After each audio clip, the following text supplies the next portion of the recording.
স্পন্দনের সমস্ত সাংবাদিকদের পূর্ব বর্ধমান জেলা যোগাসন সংস্থার পক্ষ থেকে আন্তরিক ধন্যবাদ জানাচ্ছি। উপস্থিত হয়েছি বর্ধমানে 53তম রাজ্য যোগাসন কম্পিটিশান হতে চলেছে।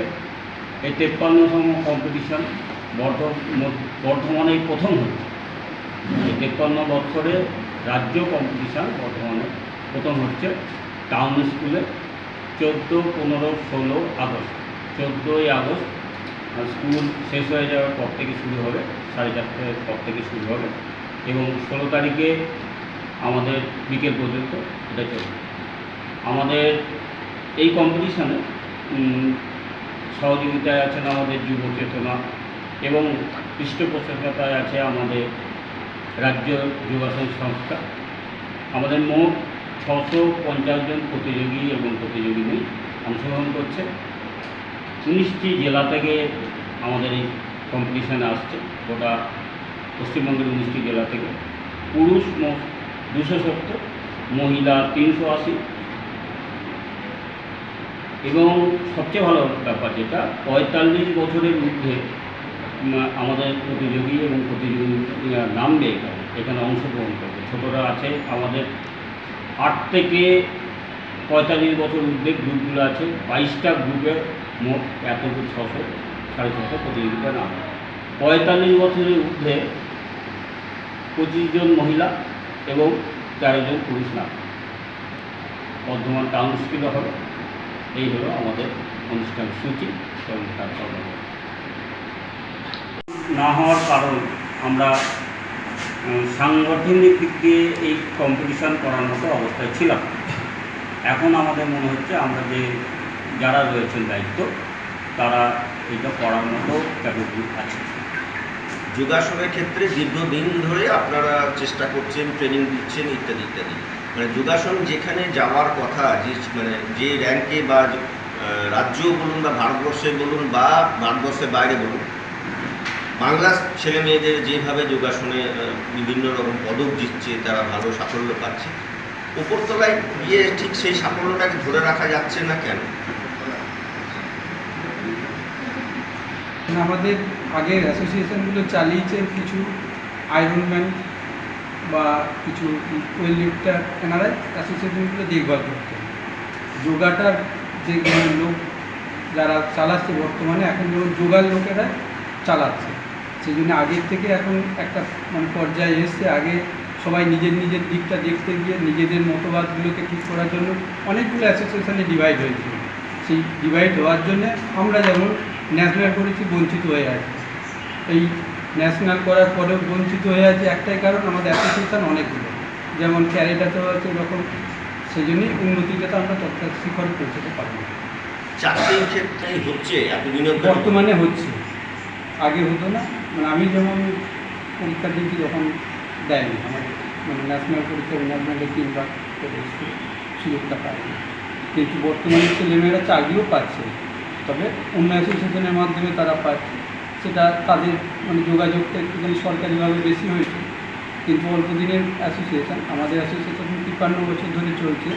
আমাদের যে মাদার বডি যারা, তারা এতদিন অ্যাক্টিভ ছিলেন না, কিন্তু বর্তমানে একটু করে অ্যাক্টিভ করেছে বা আগামী দিনে আমাদেরও অ্যাসোসিয়েশনে সেই সরকারের পথে ধরে চলার চেষ্টা চলছে বা চলবে। বছরে একটা দিন একদম হইতে সবাই নেমে পড়ে যোগাসন করতে, অথচ আজকে যোগাসনের বাস্তব চেহারা হচ্ছে এটা যে পার্টিকুলার কোনো ক্ষেত্রে সেই সমস্ত অ্যাসোসিয়েশনের মধ্যে তারা থাকলে তারা সুযোগ পাবে, অন্য অ্যাসোসিয়েশনে পাবে। কি বলবেন?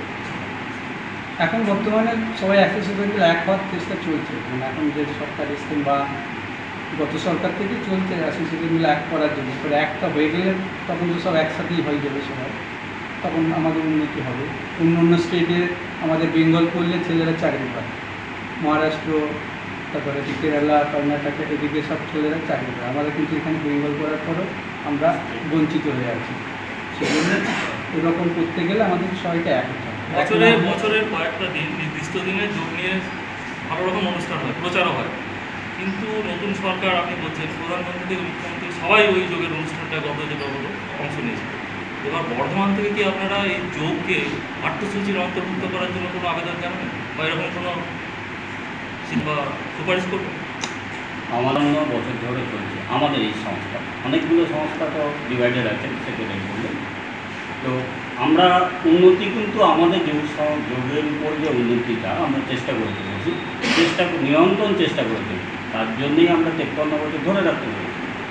এবং যোগের যে আপনি যেটা বললেন এখন নিরন্তর উন্নতি হচ্ছে, দেখা যাচ্ছে আমাদের হচ্ছে না, সেক্ষেত্রে দেখা যাচ্ছে আমাদের বর্ধমান উন্নতির দিকেই হচ্ছে, যার জন্যই আমরা এই রাজ্য কম্পিটিশানটা নেওয়ার যোগ্যতা অর্জন সেটা ঠিক আছে, এবং ছেলেমেয়ে আশা করছি এইটা এখানে অনুষ্ঠিত হওয়ার পরে আরও জাগৃত হবে। যেমন 21শে জুন যোগাসন দিবস পালন করার পরে 2015 সালে যোগাসনের প্রতি সবার একটা আগ্রহ হয়েছে, তেমনি বর্ধমান যে আপনাদের কথাগুলি দিয়ে আমরা পিছিয়ে রয়েছি সেটাও আমরা আস্তে আস্তে আশা করি এই কম্পিটিশান হওয়ার পর 53 বছরের যে সংস্থা যোগাসন পরিচালনা করছে তাদের পিছনেও সবাই আসবে, বুঝতে পারবে যে এখানে 8 থেকে 45 বছরের মহিলা পুরুষরা আসছে এবং সুস্থতা হচ্ছে, এবং যে আসনগুলো সহজভাবে করা যায়, 10টা আসন সহজভাবে করা যায়, এটা আমরা প্রদর্শন করব। আশা করি এরপরে বর্ধমানবাসী আরও সচেতন হবে, এবং যেহেতু যোগাসন নিয়ে এখন চাকরির সুযোগ আসছে, পড়াশোনার সুযোগ আসছে, সেহেতু আমরা আশা করছি, আশাবাদী। সেই ক্ষেত্রে এই আসরের শেষে অবশ্যই। কি আলাদা আমরা পাঠ্যসূচির আশাবাদী। অন্তর্ভুক্ত করার বর্ধমান থেকে কোনো আওয়াজ হবে কি? পাঠ্যসূচি শুধু বর্ধমান নয়, না, বর্ধমান থেকে এরকম কোনো আমরা অবশ্যই চাইবো, বলবো, এবং আমাদের এখানে যারা আমাদের রাজ্য পর্যায়ে লোক আসবে। অ্যাডমিনিস্ট্রেশন আছেন, যারা আমাদের এখানকার যিনি মন্ত্রী, আমাদের বিধায়িকা, তিনিও আসছেন, আসার কথা আর কি। ডিএম ম্যাডামকে আমরা নিমন্ত্রণ করেছি, তিনিও আসবেন, তারা তো শুনবেন, দেখবেন এবং বুঝবেন এবং উপলব্ধি করবেন, এটাই আমরা আশা করছি। একটা সময় ছিল জিম যেমন আছে, ফুটবল যেমন আছে, ক্রিকেট আছে, তেমনি যোগাসন কিন্তু আছে। আমরা এবারে কাটোয়া কম্পিটিশন করি, কাটোয়া মানে ধরুন আমাদের ট্রেনে যাতায়াত কত অসুবিধা, সেখানে কিন্তু আমাদের 400 কম্পিটিটার নেমেছে। এবং আপনি যদি একটু খেয়াল করেন, বর্ধমান কিন্তু বিভিন্ন জায়গায় যোগাসন হচ্ছে, যোগাসন শেখানো হচ্ছে, এবং এইটা একটা অনেকের সুবিধা হচ্ছে, আর্থিকও সুবিধা হচ্ছে, এটা কিন্তু প্রচার হচ্ছে, একদম হচ্ছে না। আচ্ছা, আমি শ্যামল বিশ্বাস, সভাপতি, কার্যকরী সভাপতি, বর্ধমান ডিস্ট্রিক্ট যোগ অ্যাসোসিয়েশন। আমার সঙ্গে রয়েছে সুধীন ধারা, সম্পাদক, বর্ধমান ডিস্ট্রিক্ট, সুধীন ধারা, সুদিন ধরা। বর্ধমান জেলা যোগ সংস্থার সম্পাদক, রয়েছে সাংগঠনিক সম্পাদক কানাইলাল দাস, রয়েছেন আমাদের যারা আছেন যুব চেতনা সম্পর্ক আনন্দ দাস, আমাদের আরেকটা সংস্থার সম্পাদিকা এবং আমাদের সংস্থার সঙ্গে যুক্ত শ্রীজাদা, এবং আমাদের যুব চেতনার ভাইস সেক্রেটারি নির্মল বিশ্বাস, আমাদেরই সংগঠনের একজন প্রসেনজিৎ পাল,